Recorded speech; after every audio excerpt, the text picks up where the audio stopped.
Hello out there to everyone at the liveactionanime.org forums. I'm Death, and happy holidays everyone.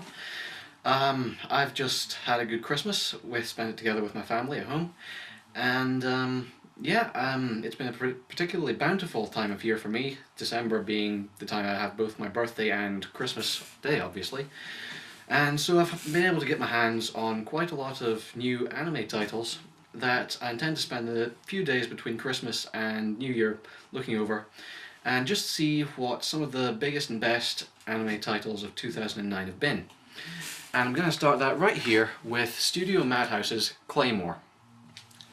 Claymore is a 26 episode series adapted from the manga by Norihiro Yagi. And it's a fantasy series set in an unnamed, fairly generic fantasy kingdom, which is plagued by a sort of pandemic of human-eating monsters known as Yoma.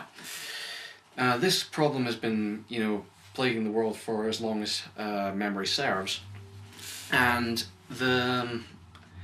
as a result, an organisation has been formed which creates half-human, half-Yoma hybrids that are known by the general populace as Claymores. The story picks up with one Claymore who is being employed to go through the world and kill all the Yoma that she finds sort of infesting and cannibalizing humans. And she picks up a young boy named Raki on her travels, who sort of begins to serve as her travelling companion after his parents are murdered, and she saves his life from hungry Yoma. And the story basically chronicles Claire's journey to avenge her old mentor, Teresa, who was killed at the hands of a Yoma, and basically track down the sort of hyper Yoma. There's all sorts of different levels of Yoma that get explored over the course of the series, but this one particular one who killed her mentor and basically exact revenge on it. Now, in this sort of look back at the anime of 2009 that I particularly enjoyed, I'm basically starting at the bottom of the pile here, because I admit that I didn't enjoy Claymore that much. And the simple fact why is that, frankly, it's not that good a story. A female sort of big fucking sword wielding protagonist going through a fantasy kingdom, killing demons, that works fine as the basis of a story. But then again, anything can really work fine as the basis of a story, You can basically make good material out of any sort of foundation of cliché or old fantasy tropes. But the problem is that Claymore takes these and doesn't really do anything with them, at least in the anime version of the story. All the characters are fairly uninteresting, if likeable. I'll get to that in a minute.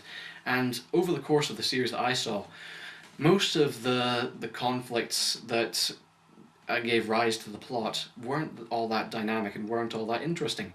It never really involves you beyond any sort of superficial action interest. Claymore suffers from a problem that seems to plague a lot of shonen series like itself, that it seems to believe that the best way to introduce plot points and resolve plot points, and indeed the only way to introduce and resolve plot points, is by way of an action sequence. And as a result, the characters in Claymore seem to exist in a consistent state of combat, basically, particularly towards the end, where almost the entire latter half of the series, the entire second set of 13 episodes, seems to exist. If the protagonists aren't fighting, then they're either sort of in between fights or gearing up for fights, and it does wear thin surprisingly fast. One thing that doesn't help is the nature of the world that they inhabit. The unnamed fantasy land that they're going through. I don't know if this is better explored in the manga, but in the anime adaptation, it seems to occur to me that the world basically has no defining characteristics of its own. It's basically your completely generic, amorphous fantasy land divorced from our own that just sort of throws up new locales and new supernatural rules just as the plot demands them, and basically doesn't have any sort of characteristics or landmarks that's uniquely its own. It's not a particularly immersive world if there's nothing really there to define it. And I did like the art style, I have to admit. That's one of the points the series has in its favour. The character design is quite good. A lot of the Claymores in the organisation, for plot-related reasons, look very similar. They're all sort of blonde, pale-skinned women wearing sort of jumpsuits that can really only be sort of distinguished by their hairstyles, which for that very reason never seem to get caked in blood or mud, no matter how hard they fight. But you know, that's just sort of run of the mill in a series like this.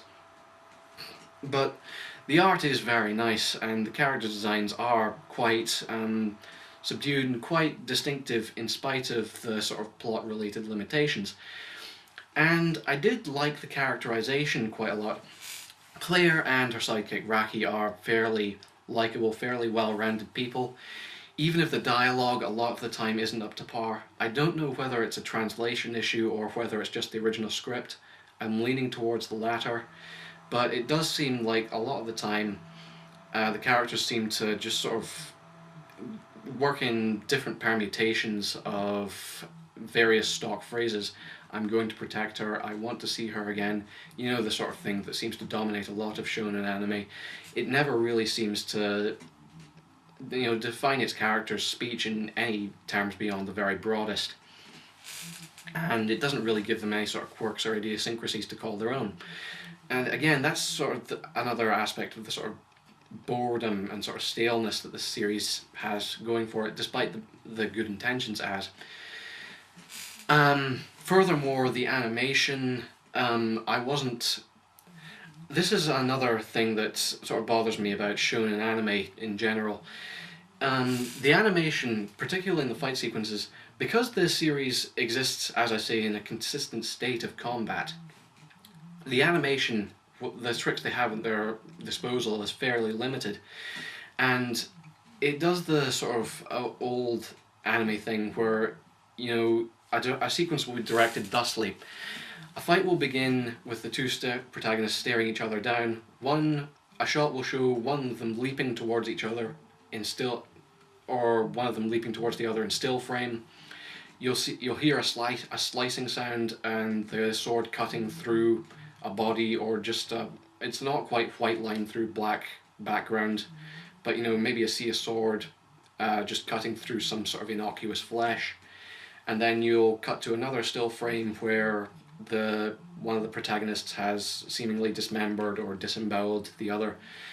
And the latter half of the series is particularly guilty of this, where it's basically just sort of the protagonists waving their swords around and the sort of hordes of Yoma, or demons, just exploding into bloody fragments. And that stops being compelling very quickly, especially when you weigh it up against films that have come out recently, like Sword of the Stranger, which deal in fluid and fast animation just so far beyond the realms of speed lines and still frames that stuff like this just really can't be excused anymore. So yeah, all in all, Claymore doesn't really do it for me. I will say as much for it that I did appreciate the fact that it's a shonen series that seems to be catering to an audience older than the shonen demographic. As counterintuitive as that may seem, it does at least sort of stay away from the sort of intrusive, obnoxious comic relief moments. And while I did find the overall tone of the series to be excessively melodramatic and dreary, especially towards the end, where I'm told it starts to diverge from the manga, which I haven't read, and sort of ventures into territory all its own. It starts getting very heavy-handed and weepy. But you have to give it that even if it is quite a dreary show, at least it is consistent in its dreariness. And that may be damning with faint praise, but at least it's something.